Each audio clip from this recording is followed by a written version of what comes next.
শুধু আমার জানতে ইচ্ছে করছে যে এই যে খসড়া তালিকায় যত নাম বাদ গেল, এদের মধ্যে রোহিঙ্গা কজন? কজন মুসলমান রোহিঙ্গাকে খুঁজে পাওয়া গেল? অনুপ্রবেশকারী কজন? প্রয়োজনে মতুয়াদের সাথে নিয়ে গিয়ে দিল্লির রাজধানী অচল করে দেওয়া হবে। যে সবচেয়ে বেশি বিপদে পড়বেন মতুয়ারা, ভক্ত, পাগল, গোসাই, দলপতি, তপশিলি জাতি উপজাতির মানুষরা। আজকে ডিভোটারের মানে আগামী দিন ডিটেনশন ক্যাম্প। আমরা বলিনি, বিজেপির নেতারাই বলেছে। শুভেন্দু অধিকারী বিরোধী দলনেতা থেকে শুরু করে একের পর এক বিজেপি নেতা যে আস্ফলন করে বেড়াচ্ছিলেন, যে 1,20,00,000 রোহিঙ্গা ঢুকে গিয়েছে, মুসলমান অনুপ্রবেশকারী ঢুকে গিয়েছে, কোথায় তারা? ডানকুনির কাউন্সিলর সূর্য, সম্ভবত নাম, সূর্য দে, ভাবুন জনপ্রতিনিধি, তাকে বলে দিয়েছে মৃত। এসআইআর হচ্ছে অসভ্যতম ছ্যাবলামো হচ্ছে। আগে এই প্রশ্নের উত্তর নির্বাচন কমিশনকে দিতে হবে। তিনি শ্মশানে গেছেন, শ্মশানে কি বলছেন, তাহলে আমি যখন মরে গেছি তা আমার মৃতদেহ সৎকার করে দেওয়া হোক। এটা তো খুব ন্যায্য দাবি। আমরা যারা সনাতন হিন্দু ধর্মে বিশ্বাস করি, আমরা যারা সনাতনী, স্বাভাবিকভাবে আমাদের মৃত্যুর পর আমাদের সৎকার করতে হয় একটা নির্দিষ্ট সময়, নইলে আমাদের আত্মা মোক্ষ লাভ করে না। তো উনি সেই দাবি জানিয়েছেন, এই দাবি তো সনাতন স্বীকৃত দাবি। শুভেন্দু অধিকারী জবাব দেবেন কি? সবচেয়ে বিপদের মুখে আজকে বনগাঁ, অশোকনগর, রানাঘাট, বাগদা। ডিটেক্ট, ডিপোর্ট,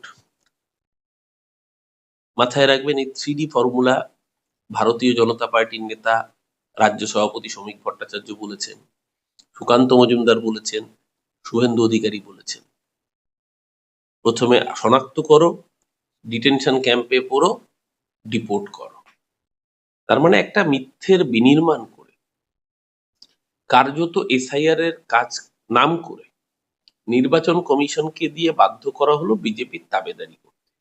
যে কোনো ইন্টেন্সিভ রিভিশনে কিছু মানুষের নাম বাদ যাবে, কারণ তারা মৃত হবেন, কিছু মানুষ চলে যাবেন। এটা একটা ন্যাচারাল প্রসেস। এই যে 6 মাস আগে কালীগঞ্জ উপনির্বাচন হলো, যেখানে তৃণমূল প্রার্থী আলিফা আহমেদ জয়ী হলেন। কালীগঞ্জের বাইপোলের আগে লাস্ট যে 2024-এ রিভিশন হয়েছিল, তাতে দেখা গিয়েছিল যে ওই বিধানসভায় 6,000 জন মানুষের নাম বাদ গিয়েছে। তাহলে ভাবুন, একটা বিধানসভায় যদি 6,000 মানুষের নাম একটা রিভিশনে বাদ গিয়ে থাকে, তাহলে 294টা বিধানসভা, তার 300টার কাছাকাছি বিধানসভায় 6 লাখ মানুষের নাম, 6,000 করেও যদি মিনিমাম বাদ যায়, তাহলে এমনি 18 লাখের কাছাকাছি মানুষের ডেড ভোটারের নাম বাদ যাওয়ার কথা। সেখানে এখানে ডেড ভোটার বাদ গিয়েছে বোধহয় 24 লাখ বা 28 লাখের কাছাকাছি। স্বাভাবিক সংখ্যা, কারণ ওটা 1 বছরে বাদ গিয়েছিল, এখানে হয়তো 2 বছর, 3 বছর, 4 বছর। কারণ কোভিড এর সময় অনেক জায়গায় ডেড ভোটারের নাম বাদ দেওয়ার প্রসেসটা হল্ট ছিল, কোভিড এর সময় প্রপারলি কাজ করা যায়নি। It is a natural figure. এই ন্যাচারাল ফিগারটাকে যারা এতদিন ধরে হাইপ তুললো, যে লাখো লাখো কোটি কোটি অনুপ্রবেশকারী নাকি বাংলাদেশে পালিয়ে গেছে, কোথায়? তাদের নাম ভোটার লিস্ট থেকে তো এনুমারেশন ফর্ম জমা না আসার কথা। সেই তথ্য কি এলো? এলো না। এলো কত? 58 লাখের মধ্যে 28 লক্ষ হচ্ছে ডেড ভোটার, প্রায় 14 লক্ষের উপরে শিফটেড ভোটার, ট্রান্সফার্ড আর কি, কিছু ডুপ্লিকেট এন্ট্রি। স্বাভাবিক কারণে যে কথা আমরা বলেছিলাম, আজও সেই কথা, যে এসআইআর হচ্ছে আসলে বিজেপিকে মদত দেওয়ার জন্য একটা অস্ত্র হয়েছিল। সেই অস্ত্রটা যে এভাবে ব্যাকফায়ার করবে ওরা বুঝতে পারেনি।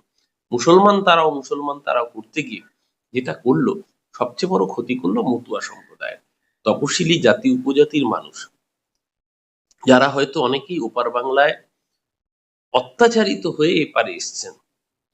এপারে এসে তারা ন্যাচারাল প্রসেস অফ ইন্ডাকশনে তারা ভারতবর্ষের নাগরিক হয়ে গিয়েছেন, বছরের পর বছর রয়েছেন, তাদের ভোটার কার্ডে নাম রয়েছে, ভোটার লিস্টে নাম রয়েছে, আধার কার্ড রয়েছে। তা কেউ হয়তো 2003 সালে এসছে, 2004 সাল, 5 সাল, 6 সালে এসছে, তখন আধার কার্ড আর চালুই হয়নি। স্বাভাবিকভাবে সবচেয়ে বেশি বিপদে সেই মানুষরা, যাদের 2002 এর আগে নথি নেই, তাদেরকে বিপদে যারা ফেললো তার নাম ভারতীয় জনতা পার্টি। সবচেয়ে বেশি বিপদে পড়বেন মতুয়ারা, ভক্ত, পাগল, গোসাই, দলপতি, তপশিলি জাতি উপজাতির মানুষরা। কার্যক্ষেত্রে যে আশঙ্কা আমরা করেছিলাম, সেই আশঙ্কাই সত্যি হলো। সবচেয়ে বিপদের মুখে আজকে পশ্চিমবঙ্গের মতুয়ারা। এদেরকে নিয়ে বিভিন্ন সময় দাবার বোরের মতো ব্যবহার করেছেন।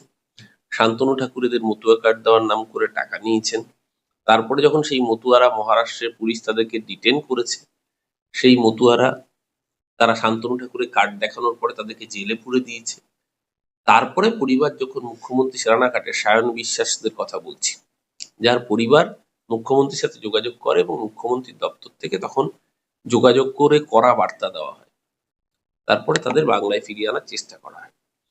কিন্তু এই একই কাজে বাংলা ভাষায় কথা বলছে এই অপরাধে বাংলাদেশি বলে সোনালী খাতুন আর সুইটি বিবিকে বাংলাদেশে পাঠিয়ে দেওয়া হয়েছিল। হাইকোর্ট সুপ্রিম কোর্টের অর্ডারের পরও এই অসভ্য বর্বর বিজেপির সরকার নড়ে তো বসেইনি, উল্টে অন্তঃসত্ত্বা সোনালী 9.5 মাসের অন্তঃসত্ত্বা যে কোনো মুহূর্তে প্রসব হতো, সেই অবস্থা বাংলাদেশের জেলে ফেলে রেখেছিল এই অসভ্য বর্বর বিজেপির সরকার। সোনালী ভারতে এসছে মমতা ব্যানার্জির উদ্যোগে। অভিষেক উদ্যোগ গ্রহণ করেছিলেন, মমতাদির সরকার পাশে ছিল। তৃণমূল কংগ্রেসের সাংসদ সামিরুল ইসলাম ও পাশে ছিল মমতাদির নির্দেশে, অভিষেকের নির্দেশে। সোনালী বাড়ি ফিরেছেন, এখনো সুইটি বিবি বা সোনালীর স্বামীরা বাড়ি ফেরেন।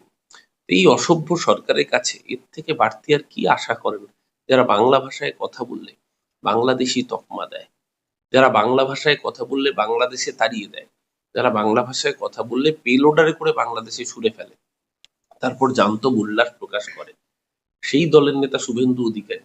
এরা যে বাঙালিকে নিয়ে কি কতটা ছোট রাজনীতি করতে পারে তার প্রকৃষ্ট উদাহরণ হচ্ছে এই ভারতীয় জনতা পার্টি এবং এই এসআইআর। সবচেয়ে বিপদের মুখে আজকে বনগাঁ, অশোকনগর, রানাঘাট, বাগদা, জলপাইগুড়ি, আলিপুরদুয়ার, কৃষ্ণনগর, রায়গঞ্জ বর্ডার লাগোয়া অঞ্চলে, কুচবিহারের বর্ডার লাগোয়া অঞ্চলে সাধারণ তপশিলি জাতি উপজাতির মানুষ, সাধারণ দলিত, মতুয়ারা, যারা কার্যত ভারতের বাসিন্দা হয়েও এই অসভ্য বিজেপির শয়তানির জন্য বাধ্য হচ্ছেন ভোটার তালিকার বাইরে যেতে, অর্থাৎ ডি ভোটার হতে। খসড়া তালিকা প্রকাশ হয়েছে, প্রত্যেকটা বিধানসভা ভিত্তিক রিপোর্ট দেওয়া চাওয়া হয়েছে। মুখ্যমন্ত্রী নিজে, আপনি হয়তো জানেন না, 22 তারিখে মিটিং ডেকেছেন নেতাজি ইন্ডোরে। আমাদের বিএলএদের নিয়ে করণীয় নির্দেশ দিচ্ছেন মুখ্যমন্ত্রী। একদিকে রাস্তায় বিএলএরা থাকবেন, কারণ এখন যেহেতু শুনানি চলছে, সবার আগে আমাদের প্রায়োরিটি হচ্ছে শুনানিতে যাদের নাম বাদ গিয়েছে, যারা বৈধ ভোটার, তাদের পাশে থাকা, তাদের নথি থেকে শুরু করে সব রকমের সহযোগিতা তাদের পাশে দাঁড়িয়ে করা। সেই কাজ আমাদের বিএলএ-টুরা করছেন।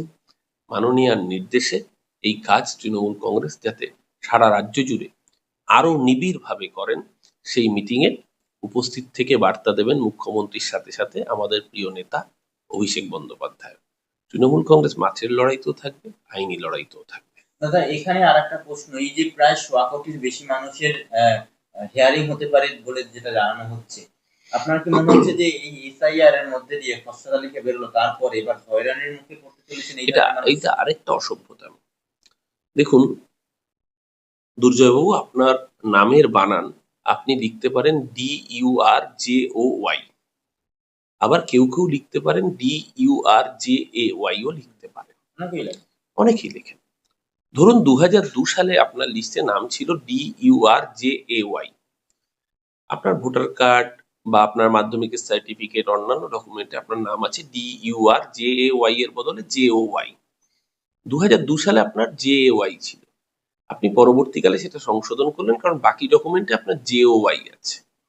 2025-এ যখন আপনার এনুমারেশন ফর্ম এলো, তখন আপনার নামটা সংশোধিত ভাবে DURJOY আছে, দুর্জয় বানান, কিন্তু 2002 সালে ছিল DURJAY। এই মিসম্যাচের জন্য আপনাকে হিয়ারিং এ ডাকা হচ্ছে। কেন এই অসভ্যতম? একটা অ্যালফাবেটের মিসম্যাচের জন্য প্রচুর মানুষ, আপনি জানবেন গ্রাম বাংলার মানুষ তাদের ডেট অফ বার্থ মনে রাখতে পারে না, কবে জন্মেছে সেটাও মাথায় রাখতে পারে না, বিশেষ করে বয়স্ক মানুষরা। মানে সে 1971-এ জন্মেছে না 1974-এ জন্মেছে তার মাথায়ও নেই।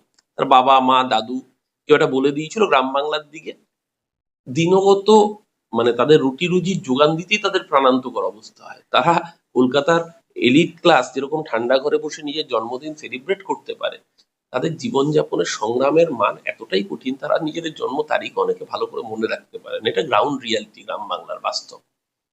বিশেষ করে বয়স্করা আরোই পারেন না। সেই সময় তখন আধার কার্ড ছিলই না, প্যান কার্ডও আসেন। পরবর্তীকালে যখন আধার কার্ড ইন্ট্রোডিউস হলো, সেটা 2009 সাল। 2009 সালে আধার ইন্ট্রোডাকশনের পরে যেটা হলো যে লোকের জন্ম তারিখটা দিতে শুরু করলো। প্রথম তারিখ দিত না, প্রথমে সাল দিত শুধু। মানে বাবা কাকার মুখে শুনেছে তার জন্ম হয়েছে, হয়তো অ্যাকচুয়াল জন্ম হয়েছে হয়তো ধরুন 68 সালে, কিন্তু সে তার বাবা কাকার মুখে বা দাদুর মুখে কখন শুনেছে 75। তারও তো মনে নেই অত পুরনো সাল, সে হয়তো বললো 75, কিন্তু তার জন্ম 68-তে। এবার তার বিয়ে হয়েছে, স্বাভাবিকভাবেই দেখা যাবে হয়তো তার যখন সন্তান হয়েছে তখন তার বয়স 25 বছর বা 22 বছর। কিন্তু যেহেতু পরবর্তীকালে আধারে সংখ্যাটা অন্য লেখা হয়েছে, কারণ জন্ম তারিখ সে সঠিকভাবে বলতে পারেনি, হয়তো দেখা যাচ্ছে 16 বছর বয়সে সে বাবা হয়ে গিয়েছে। এই ধরনের ডিসপ্যারিটির জন্য তাকে ডেকে পাঠানো হচ্ছে। যারা যুগ যুগ ধরে বাংলার বাসিন্দা, যারা বাংলার ভোটার, আর ঠিক বাবার নামে ডিসপ্যারিটি হলে ঠাকুরদার নামেও ডিসপ্যারিটি, মানে বয়সের সংখ্যায় ডিসপ্যারিটি আসবে। এগুলো খুব মানে ঠান্ডা ঘরে বসে এগুলোকে অ্যানালিসিস করলে হবে না, এগুলো মাঠে নেবে গ্রাউন্ড রিয়ালিটিতে কাজ করলে তবে বোঝা যায়। আমরা যারা গ্রাম বাংলায় ঘুরে ঘুরে কাজ করি, আমরা জানি গ্রাম বাংলার এখনো অধিকাংশ মানুষ, তারা ভালো করে, বিশেষ করে আগের প্রজন্মের বা তার আগের প্রজন্মের, তারা নিজেদের ডেট অফ বার্থ মনে, আপনি দেখবেন আধার কার্ডে সব 1-1 অমুক তারিখে 1975 জন্ম। কেন 1-1? সবাই কি 1 জানুয়ারি জন্মগ্রহণ করেন? না, নিজের জন্ম তারিখ বলতে পারছেন না, এক্স্যাক্টলি কত তারিখ মনে নেই তার, তাই জন্য এক এক করে বসিয়ে দেওয়া হয়েছে ভুরি ভুরি আধার কার্ডে। যে কোনো রাজ্যের, ভারতবর্ষের যে কোনো জায়গায় যাবেন একই প্র্যাকটিস। আজকে মানুষ যতটা সচেতন, আজকে মানুষের কাছে যতটা টেকনোলজিক্যাল অ্যাডভান্সমেন্ট রয়েছে, সেই সময় ছিল না। তাই স্বাভাবিকভাবেই এর জন্য যে 1.5 কোটি মানুষকে হিয়ারিং এ ডাকা, এটা আর কিছু না, মানুষকে বিভ্রান্ত করা, হয়রানির মধ্যে ফেলা। এই অসভ্যতম দায় ভারতীয় জনতা পার্টিকে নিতে হবে। দিল্লি গিয়ে আন্দোলন করবেন? অভিষেক বন্দ্যোপাধ্যায় ইতিমধ্যেই জানিয়েছেন মুখ্যমন্ত্রী বৈঠক করবেন, একটু ধৈর্য ধরুন, অপেক্ষা করুন, প্রয়োজনে মতুয়াদের সাথে নিয়ে গিয়ে দিল্লির রাজধানী অচল করে। না, অচল করার কথা বলছি। আন্দোলন করে কি করবে? বাটি হাতে বসে থাকবে? আন্দোলন কেন করে? সরকারের টনক নড়ানোর জন্য। যা যা করা প্রয়োজন, মাথায় রাখবেন নেত্রীর নাম মমতা, যে অগ্নিকন্যা, গোটা দেশের মানুষ তাকে জানেন। তিনি যেরকম সরকারে স্বচ্ছন্দ, তিনি আজও রাজপথেও স্বচ্ছন্দ। মমতা ব্যানার্জি যদি রাজপথে নামে, বাংলা বিরোধীদের বুক কাঁপে। মানে 26-এ খেলাটা বাংলার থেকে বড় খেলা দিল্লিতে হবে। 26-এ বাংলা, শুনুন, বাংলা হচ্ছে মমতা ব্যানার্জির নিজের হোম গ্রাউন্ড। বাংলা, মমতা ব্যানার্জি 10.5 কোটি মানুষ তাকে আশীর্বাদ করে। বাংলার আশীর্বাদকে পাথেয় করে আগামী দিন দিল্লির জমিদারদের বার্তা দেবে তৃণমূল।